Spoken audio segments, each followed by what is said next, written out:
এই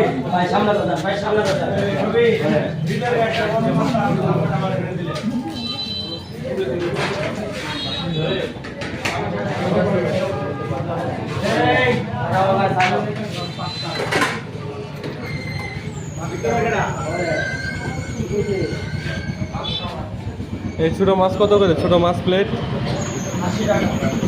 আর পর্দাগুলা সব 20 টাকা। এটা কি মাছ? কোনটা? এই যে প্রথমটা এটা হলো কার্পু মাছ। কার্পু। আর ওটা হলো রুই মাছ। কার্পু কত, রুই কত? কার্পু 100, রুই মাছ 100।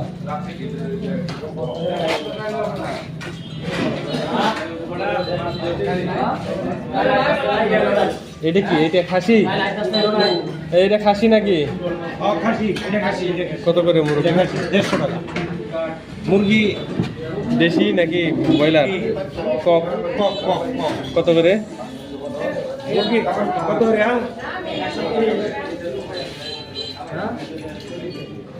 130। আর ওইটা, ওই মাছটা মাছ 70। আপনি আমাদের দিবেন। খাসি দেন দুইটা, ছোট মাছ দেন দুইটা।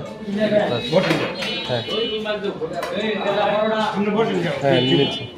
আর ভর্তা 20 টাকা। এটা কি ভর্তা? কচু, ডিম, বেগুন, মাছ, কচু ভর্তা, মূলা শাক। একটা কচু ভর্তা নেওয়া যায়। তাহলে দুইটা ছোট মাছ, দুইটা খাসি, হ্যাঁ, আর হচ্ছে কচু একটা। জি জি, আপনি বসেন। এই যে সুমাইয়া, এই যে বিলাটটা। আচ্ছা।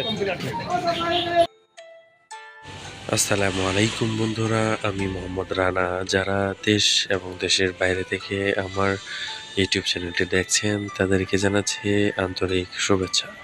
বন্ধুরা, আপনারা অবগত আছেন আমরা এসেছি নেত্রকোনা জেলার দুর্গাপুর উপজেলায়।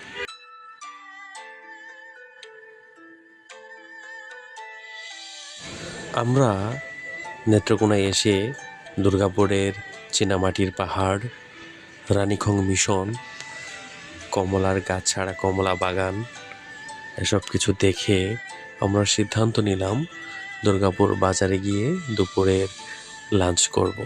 সেই উদ্দেশ্যে আমরা দুর্গাপুর বাজারে উদ্দেশ্যে রওনা দিলাম এবং দুর্গাপুর বাজারে এসে সবচেয়ে ভালো দোকানে আমরা লাঞ্চ করার সিদ্ধান্ত নিলাম।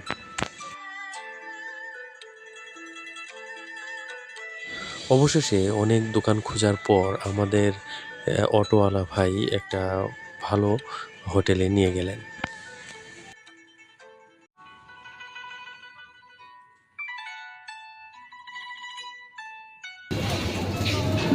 চিকনটা সব থেকে আপনার স্বাদের মিষ্টি বলতে আপনার পোড়াবাড়ির চমচম আছে, সুমাইয়া সুইট আছে।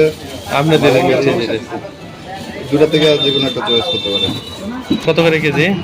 আমরা 450 ব্যস্ত আছি, আপনার 400 টাকা রাখবেন।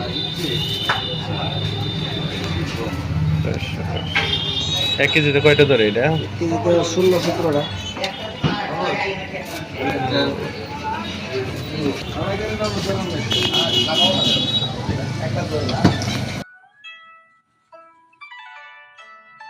নেত্রকোনা জেলায় আসছি আর মিষ্টি খাবো না। বালিশ মিষ্টির কথা তো সবাই জানে, নেত্রকোনা জেলার বিখ্যাত মিষ্টি বালিশ মিষ্টি। তবে আমরা যে হোটেলে খাওয়া দাওয়া করলাম সেই হোটেল থেকে বলল যে তার পরিচিত ভাইয়ের একটা মিষ্টির দোকান আছে, সেটা অনেক ভালো। তার কথা মতো আমরা সেই মিষ্টির দোকানের উদ্দেশ্যে রওনা দিলাম।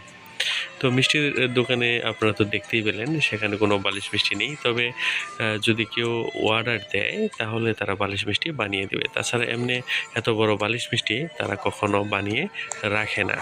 তাই আমি অগত্যা বালিশ মিষ্টি না দেখে পুনরায় আবার খাবারের দোকানে ফিরে গেলাম।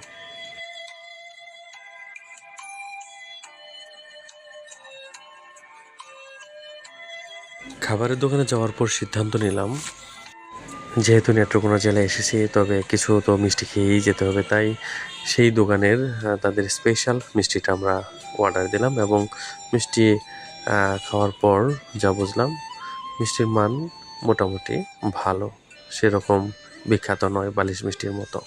তো বালিশ মিষ্টি পেলে খুব ভালো হতো। তো আমরা খাওয়া দাওয়া শেষ করে, মিষ্টি খাওয়া শেষ করে তবে আমরা রওনা দিলাম জমিদার বাড়ি দেখার উদ্দেশ্যে। তো জমিদার বাড়ি যাওয়ার জন্য আমাদের সোমেশ্বরী নদীর ওই পারে যেতে হবে। সেই জন্য আমরা সোমেশ্বরী নদী পার হওয়ার জন্য রাস্তায় হাঁটতে থাকলাম।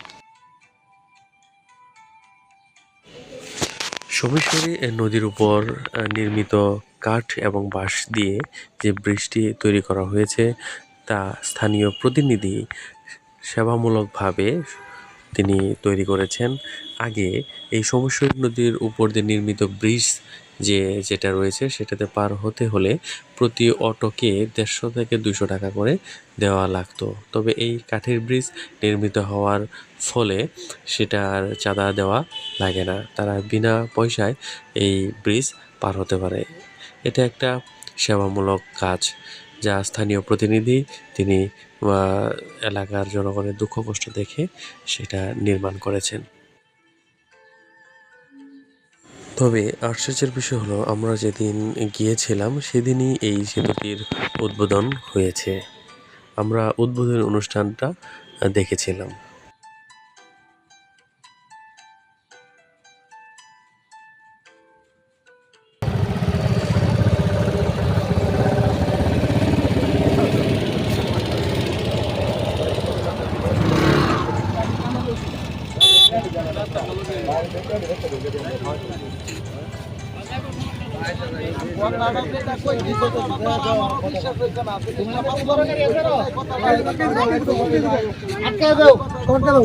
আমার কিন্তু বড় গাড়ি আছে একটা বড় গাড়ি আছে যাবে না মনে হয়। হ্যাঁ?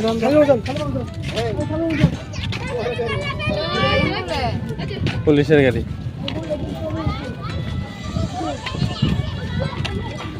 এই নীল জল।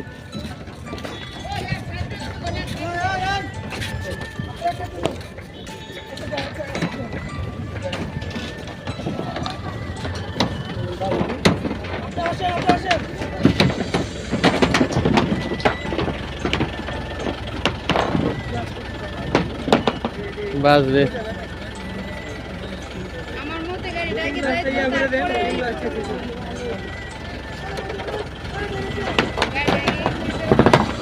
লুকিং গ্লাসটাই করে গেলে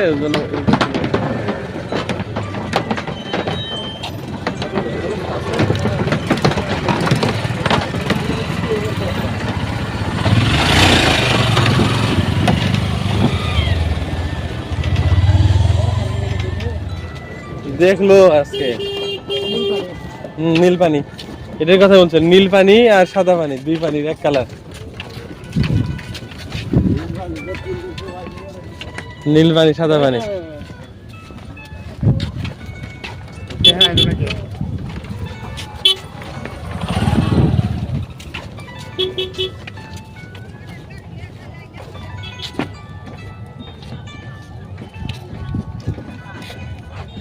ওই পারেছিলাম না তখন ওই দেখেছি।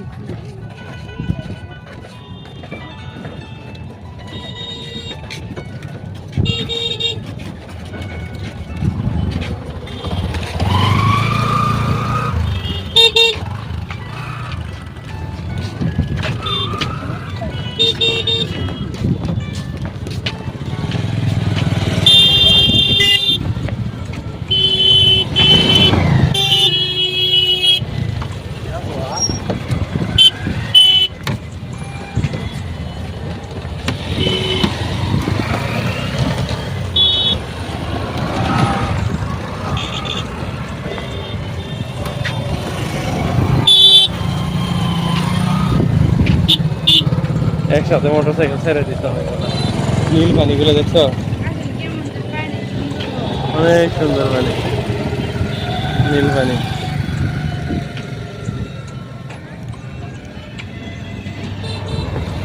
স্বচ্ছ পানি দেওয়া দেখা যাচ্ছে, একদম গভীর পর্যন্ত দেখা যাচ্ছে। কাঠের ব্রিজ কতদিন টিকবে, বাঁশ কাঠ দিয়ে বানানো।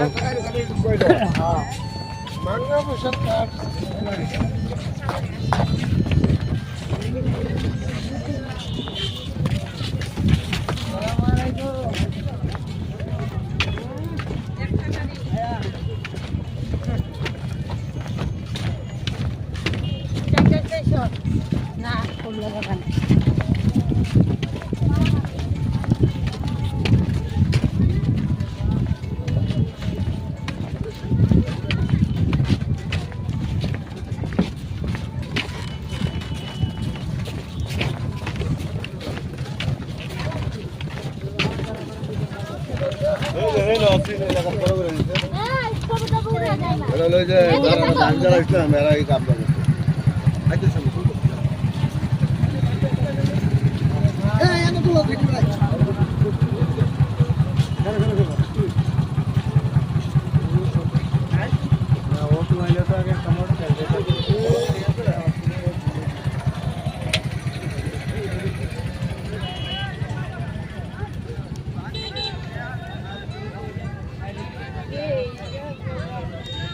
হুম দুই দেবর একসাথে বিয়ে করতে যাইতেছে না ইদান কুল দাঁড়াও অনেক সময় এরকম সাথে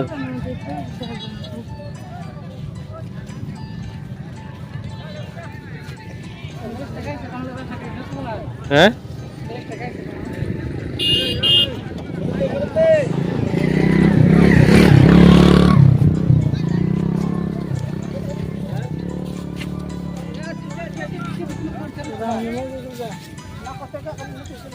ইদান সব কালা বুরকা সব একই দেখা যায়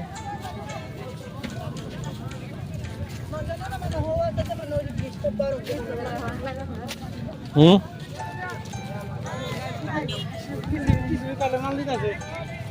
হ্যাঁ এবারে ঠিকই সবার এমসালে চাউলাটা তারপরে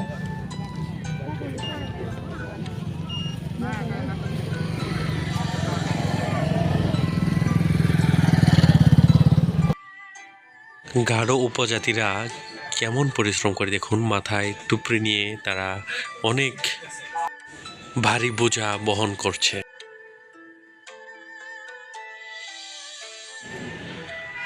আমরা এখানে অটো ভাড়া করলাম। অটো এখান থেকে না ভাড়া করাই ভালো, যেখান থেকে আমরা রওনা দিয়েছিলাম সেখান থেকে অটো ভাড়া করলে আপনাদের জন্য সুবিধা হবে। এখানে কাঙ্ক্ষিত অটো আপনারা পাবেন না, অনেক লম্বা রাস্তা, দেখুন বালুময় রাস্তা, মনে হচ্ছে মরুভূমি। এখানে রোদে দাঁড়িয়ে থাকাও কষ্টকর। এরকম বালুময় রাস্তায় আপনারা অটো না খুঁজে যেখান থেকে আপনারা আসবেন, মূল দুর্গাপুর বাজার থেকে আপনারা অটো নিয়ে আসবেন। জমিদার বাড়ির কথা বললেই আপনাদের নিয়ে যাবে। কিন্তু এখানে একটা কথা বলে রাখি, এখানে জমিদার বাড়ি বলতে জমিদারের যে বাসভবনগুলো ছিল ওই রকম জাদুঘর হিসেবে কোনো কিছুই ব্যবহৃত হচ্ছে না, বরঞ্চ সেগুলো বিভিন্ন প্রতিষ্ঠান, বিভিন্ন সরকারি অফিস হিসেবে ব্যবহৃত হচ্ছে। এবং সেই স্ট্রাকচারগুলো, সেই বিল্ডিংগুলো এখন আর ওই রকমভাবেও নেই। আপনারা যারা নেত্রকোনা জেলার শুধুমাত্র দুর্গাপুর উপজেলায় যাবেন, এই দুর্গাপুর উপজেলায় আপনারা তিনটা জিনিস দেখতে পাবেন। সেটা হচ্ছে সোমেশ্বরী নদী, সোমেশ্বরী নদীটা পাড়ি হয়ে আপনারা যাবেন চীনামাটির পাহাড় এবং রানীখং মিশন। এই তিনটা জায়গায় হচ্ছে দেখার মতো। আর তাছাড়া আপনাদের তেমন কোনো জায়গাই নেই দেখার মতো, যেমন জমিদার বাড়ি আছে, হচ্ছে কমলার বাগান, তারপরে আছে কমলা রানীর দিঘি, এগুলো দেখার কোনো জায়গা না, এগুলো কোনো কিছুই নেই, অস্তিত্বই নেই এখানে। মূলত তিনটে জিনিসই এখানে দেখা রয়েছে। তো নেত্রকোনা জেলার বিরিশিরি থেকে এ পর্যন্তই বিদায় নিচ্ছি। দেখা হবে নেত্রকোনা জেলার আরেকটা নতুন ভিডিও নিয়ে। সে পর্যন্ত সাবস্ক্রাইব করে আমার চ্যানেলের পাশে থাকবেন। ভালো থাকবেন, সুস্থ থাকবেন। আল্লাহ হাফিজ।